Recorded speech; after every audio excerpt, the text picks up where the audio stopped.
ये सावन का महीना समाप्त होने पर है। आज सावन मास की पूर्व संध्या है। कल रक्षाबंधन के साथ ये सावन समाप्त हो जाएगा। मैं इस वक्त एक उद्यान में खड़ा हूँ और जहाँ पर ये दृश्य आप लोग देख रहे हैं, कितना सुंदरतम, सब तरफ हरियाली हरियाली दिख रही।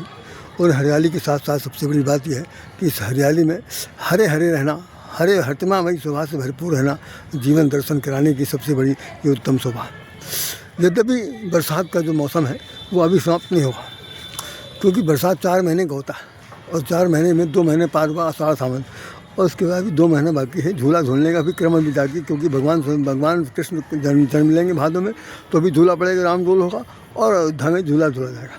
और सखियाँ जो आई हुई हैं सावन की, जिनको अपनी अपनी तकलीफ़ है, व्यथा है, तड़प है और विरह वेदना की जो अग्नि जल रही है, जिन्होंने जो अपने पति से या प्रेमी से अपने दूर अलग हैं, उनके लिए एक सौभाग्य दुर्भाग्य तो मैं कुछ नहीं कह सकता, केवल इतना ही कह सकता हूँ कि समय का जो अलगाव होता है या थोड़ी देर के लिए जो समय और स्थान का बदलना होता है, वो कभी कभी ज़्यादा इंटीमेसी या ज़्यादा इमोशनल होने पर दुखदायी बन जाता है। फिर भी इसकी कोई ज़रूरत नहीं है ऐसा दुख को आभास करने की। हमें सिर्फ इतना करा है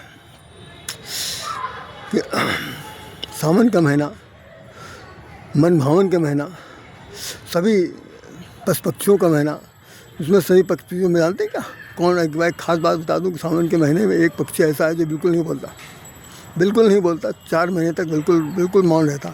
और एक बार कुछ लोगों ने, कई बार हम एक कार्यक्रम में गए थे, उसमें जो सावन के महीने की झूला पर गीत गा रही थी, पूरी महफिल थी, तो कार्यक्रम में उन्होंने कहा कि इस सावन के महीने में वो कोयल बोलेगी और मोर बोल रहा, पपीहा बोल रहा, चातक बोल रहा, चातकी बोल रही, साथ साथ वो लोग नाच रहे हैं, गा रहे हैं, सब कुछ हो रहा है, मेढक बोल रहे हैं। ऐसे ऐसे उन्होंने जानवरों से, पक्षियों से मिले जुले बातचीत सबको कही और गाना भी गाया। तो मैंने इनको जा कर के मंच पे कार्यक्रम ख़त्म हुआ बताया कि सावन के महीने में नहीं, बल्कि पूरे 4 महीने, पूरे बरसा ऋतु भर जो है कोयल नहीं बोलती। उन्होंने पूछा आपको कैसे पता? तो हमने कहा मुझे कैसे पता? अरे आप मुझसे मत पूछिए, उनसे तुलसीदास जी से पूछिए।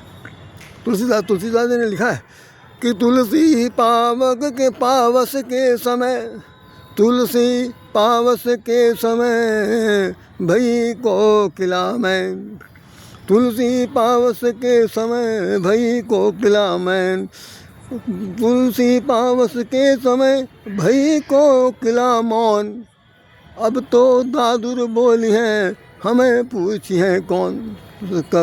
कोयल जो है बहुत दुखी बैठी हुई है और तुलसीदास से पूछ रहे हैं तुम काहे चुप बैठे हो भाई, सभी लोग नाच गा रहे हैं, हंस रहे हैं, बोल रहे हैं, बतला रहे हैं, तुम भी अपना पंचा लाओ। तुमने कहा ना अब तो दादुर बोली है, अब तो मेढक बोलेंगे, टर टर टर टर की आवाज़ करेंगे, अब तो दादुर बोली है हमें पूछिए कौन। तो कोकिला भाई मौन, कोयल मौन हो जाती।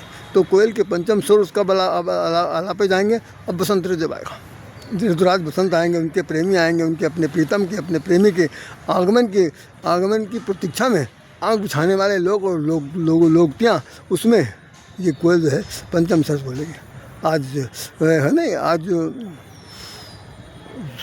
जैसे वो कबीरदास जी कहते हैं, गौरी सखी मंगल चार, हमारे घर आए राजा राम भरतार। तो राजा राम भरतार आए तो सखियाँ सब गाओ, तो उसमें कोयल भी गाती है। तो कोयल 8 महीने तो गाएगी, 4 महीने बिल्कुल नहीं गाएगी। तो ये सावन जो चल रहा है, इस सावन के कल समाप्त हो जाएगा, लेकिन मैं बता दूं पूरे बरसात भर इनका बोलना नहीं होता। चातक बोलता पी कहाँ, पी कहाँ, पी कहाँ, प्यू कहाँ, प्यू कहाँ, दोनों एक दूसरे को बुलाते हैं। पी कहाँ माने प्रीतम तुम कहाँ हो, प्यू कहाँ मेरी प्यारी तुम कहाँ हो। तो दोनों के बीच का जो ये आवाज़ है, उस आवाज़ को कवियों ने अपने अपने ढंग से लिखा। मैं आप लोगों से बताना चाहता हूँ कि जितने भी संपर्क होते हैं, जितने भी कार्यक्रम होते हैं, जितनी भी प्राकृतिक सौंदर्य से जुड़ी हुई चीज़ें हैं, उन सब का एक अलग महत्व है जीवन दर्शन के साथ साथ। और ये बताने के लिए है कि भाई ये प्रकृति जब आती है तो अपने रंग में रंगने के लिए आती है। आप देखेंगे पूरे वातावरण में, सारे वातावरण में सब लोग हरे हरे कपड़े ही पहने, खासतौर से हरे कपड़े पहन लें। भगवान की कृपा से मैंने भी हरे कपड़े ही पहन रखे। तो ये कहने का तात्पर्य सिर्फ इतने है कि हरे भरे रहना है, हरितमामयी शोभा से भरपूर रहना है। और ये कहना है कि भाई भगवान सबके जीवन में ये सुहावन लाए, सबके जीवन का खुशहाली आए। सावन में जो मेहंदी लगाई जाती है, मेहंदी क्या चीज़ है आप उसका ज़रा हिंदी का रूपांतर देखिए।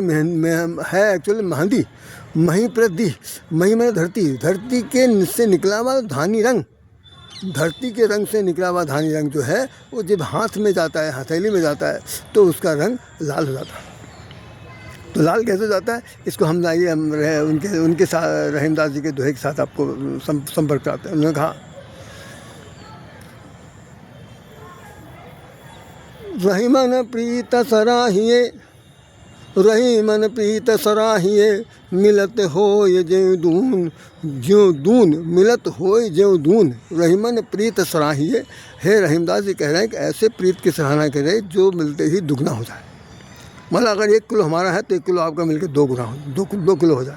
तो रहीमन प्रीत सराहिए, मिलत होय ज्यों दून, ज्यों हल्दी जर्दी तजे, तजे सफ़ेदी चून। जैसे हल्दी अपना पीला रंग छोड़ देती है और चूना अपना सफ़ेदी छोड़ देता है, दोनों हल्दी चूना मिल करके क्या करते हैं, एक प्रकार का एक ऐसा रंग का निर्माण करते हैं जिसका रंग लाल होता है। आपने देखा होगा। तो लाल रंग क्या है, प्रेम का प्रतीक है। लाल रंग विजय का प्रतीक है। लाल रंग शोभा का प्रतीक है। लाल रंग सौभाग्य का प्रतीक है। लाल रंग जो है हर प्रकार की अद्भुत शौर्यवीरता का प्रतीक है। इसलिए उसको लाल रंग को हमेशा कहाँ पर सुशोभित करते हैं, टीका लगाते हैं। तो टीका लगाने के तो उसने कहा कि जैसे कठोर पत्थर की तरह से होता है चूना, और कोमल हल्दी होती है, फल है, लेकिन उसने हल्दी ने अपनी कोमलता छोड़ दी और पत्थर जैसे बने हुए चूने ने अपना कठोरता छोड़ दी। दोनों ने मिलकर के जो साझा किया उसमें प्रीत हो गई, और प्रीत ऐसी हुई जो दुगनी हो गई।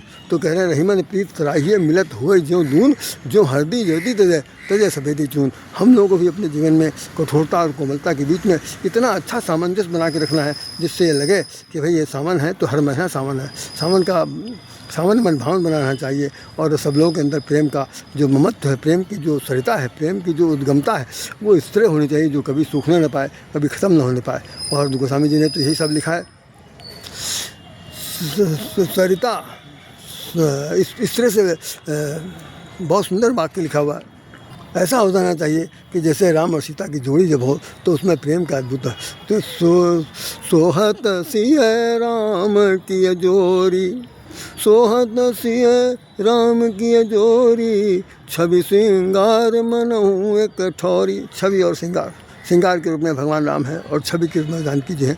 दोनों जिस प्रकार से शोभायमान होते हैं, ठीक उसी प्रकार से हमारे जीवन के बीच में भी जो प्रेम और प्रेम का एक सुंदर सा सजीव स्वरूप है वो इस सावन में भी दिखाई पड़ना चाहिए, और हरितमामयी शोभा से भरपूर होना चाहिए।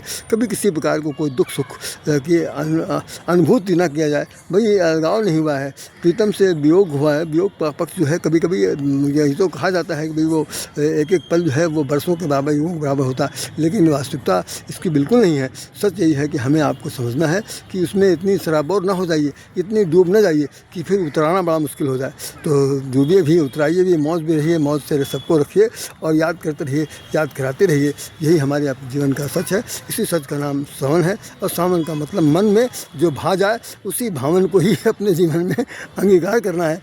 वही हमारा सत्य है। जय श्री राम, जय श्री राम, जय श्री राम।